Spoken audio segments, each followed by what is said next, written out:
दोस्तों, जैसा कि हम सबको पता है कि इस बार यूपीएससी के प्रीलिम्स के फॉर्म में आने वाली डिफिकल्टीज को देखते हुए ऑलरेडी बच्चे काफी परेशान हो रहे थे और बार बार यहाँ पर कमीशन को कॉल या मेल के थ्रू जो है वो डेट एक्सटेंड करने की जो है वो मांग कर रहे थे। इसमें सबसे पहला स्टेप तो यूपीएससी ने ये किया कि यहाँ पे अब यूपीएससी प्रीलिम्स फॉर्म को यहाँ पे भरने की डेट को जो है, जो पहले 11 तारीख थी उसको अब यहाँ पर 18 तारीख तक कर दिया गया है। परंतु बावजूद इसके बच्चों की काफी क्वेरीज आ रही थी कि फॉर्म भरने में उसे कैसे एडिट किया जाए, किस तरीके हो। तो इस समय एक बहुत बड़ी खबर ये है कि यूपीएससी ने फाइनली इन सारे क्वेश्चंस को यहाँ पर समाप्त करते हुए एक नोटिस जारी किया है जिसमें आपकी जो जो क्वेरीज आ रही है उनको एड्रेस करने की कोशिश की गई है। तो समझते हैं कि यहाँ पर क्या क्या क्वेरीज है और अब आप फॉर्म में किस तरीके के चेंजेस आप कर पाएंगे। तो यहाँ पर यूपीएससी ने सबसे पहली जो बात कही है कि अभी की क्वेरीज और डिफिकल्टीज को देखते हुए जो भी कैंडिडेट्स को फॉर्म फिलिंग करने में आ रही है, ऐसे में यहाँ पर वन टाइम रजिस्ट्रेशन जो ओटीआर फॉर्म था उसमें कुछ चेंजेस करने की अनुमति है यूपीएससी की तरफ से, जिसमें ये यहाँ पर कहा गया है कि ओटीआर अब यहाँ पर क्या है, ओटीआर को जो है वो यहाँ पे एडिटेबल जो है वो किया गया है। मतलब आप इसमें चेंज कर सकते हैं कब तक, जब तक आप फॉर्म भरने के पहले तक। फॉर्म अगर आपने सबमिट नहीं किया है, आप अपने ओटीआर में यहाँ पर इंफॉर्मेशन में चेंजेस कर सकते हैं। कौन कौन सी इंफॉर्मेशन चेंजेस कर सकते हैं, ये अगर आपने कभी अपना जो है नेम चेंज किया है, अपना जेंडर, माइनॉरिटी स्टेटस यहाँ पर जो है, सो इसके साथ आपका क्लास 10th बोर्ड का जो एग्जामिनेशन का जो है वो रोल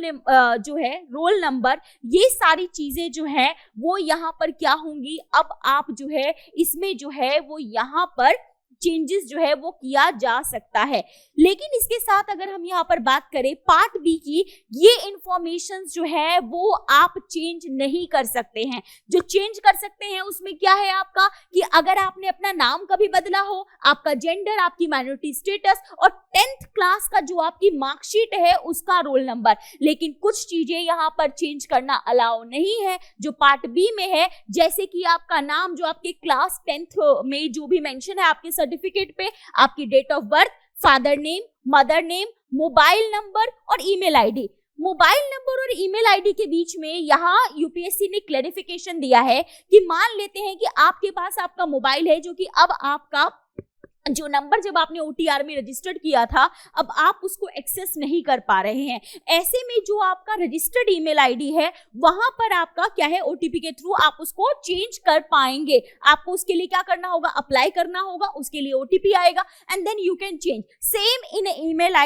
आईडी अगर आप उसको एक्सेस नहीं कर पा रहे हैं तो आपके पास आपका रजिस्टर्ड मोबाइल नंबर होना चाहिए, जिसके थ्रू जब आप अप्लाई करेंगे तो वहां पर अप्लाई के लिए आपके पास ओटीपी आएगा और ओटीपी के बाद आप उसमें चेंज कर सकते हैं। बट अगर कोई ऐसी सिचुएशन हो जिसमें ना तो आपके पास मोबाइल है, ना ही आपके पास वो मोबाइल का वो नंबर एक्सेसिबल है और ना ही ईमेल आईडी एक्सेसिबल है, ऐसी सिचुएशन में आप यूपीएससी को एक प्रिस्क्राइब्ड फॉर्म में जो है वो चेंजेस के लिए मेल करेंगे, जिसके लिए यहाँ पर यूपीएससी ने अपनी ईमेल आईडी दे रखी है otrupsc@government.in पे। इसमें आप जब चेंजेस के लिए बताएंगे तो यहाँ पर आपका मैट्रिकुलेशन जो आपकी 10th की जो सर्टिफिकेट है वो यहाँ पर लगेगी, आधार कार्ड या पैन कार्ड या ड्राइविंग लाइसेंस, कोई भी एक आइडेंटिटी प्रूफ इनमें से, रीसेंट आपकी पासपोर्ट साइज की फोटो एंड साथ में यहाँ पर एक अंडरटेकिंग एक प्रिस्क्राइब्ड फॉर्म में। ये जब आप यहाँ पर यूपीएससी को मेल करेंगे then you can change your email ID और जो भी आपका मोबाइल नंबर जो आप चेंज करवाना चाहते हैं। इसके साथ यहाँ पर बताया गया है जो PWD वाले जो यहाँ पर जो स्टूडेंट्स हैं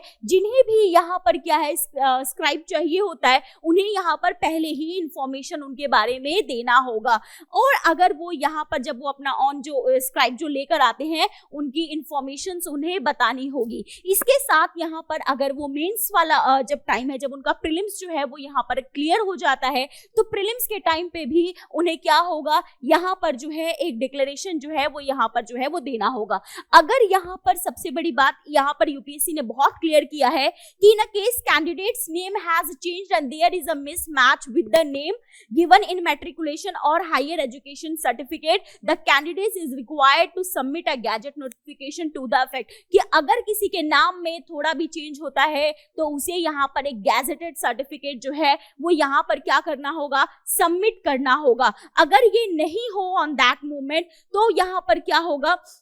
प्रीलिम्स के रिजल्ट के बाद उसे यहाँ पे सबमिट करना होगा। और इसी तरीके से जो यहाँ पर पीडब्ल्यूबीडी वाले जो कैंडिडेट्स हैं वो यहाँ पर क्या करेंगे, उन्हें भी अपना जो है वो प्रमाण पत्र, अपना सर्टिफिकेट यहाँ पर जो है वो सबमिट करना है, जो यहाँ पर ministry of social justice empowerment या किसी वैलिड सर्टिफिकेट के इक्विवेलेंट में होना चाहिए। इसके अलावा एक कंफ्यूजन बच्चों को हो रही थी कि जनरली क्या होता है कि जब हम अपनी एजुकेशन क्वालिफिकेशन भरते हैं तो उसमें हमें ग्रेजुएशन भरनी है, उसके बाद पोस्ट ग्रेजुएशन भरनी है। लेकिन जो बच्चे जिनका ये इंटीग्रेटेड फॉर्म में है ग्रेजुएशन प्लस पोस्ट ग्रेजुएशन, वो यहाँ कैसे फॉर्म फिलअप करें, तो ऐसे में यूपीएससी ने यहाँ पे क्लेरिफिकेशन दिया है कि वो सेम कोर्स में ग्रेजुएशन और हायर उसमें वो भर सकते हैं। इसके अलावा यहाँ पर यही है कि जितने भी कॉलम्स हैं, जो भी अगर किसी ने फॉर्म भर लिया है लेकिन अभी लग रहा है कि उसमें चेंज या कुछ करेक्शन करना है, तो वो करेक्शन की जो विंडो है वो 19 फरवरी से 25 फरवरी के बीच में अवेलेबल कराई जाएगी। और 19 और 25 के बीच में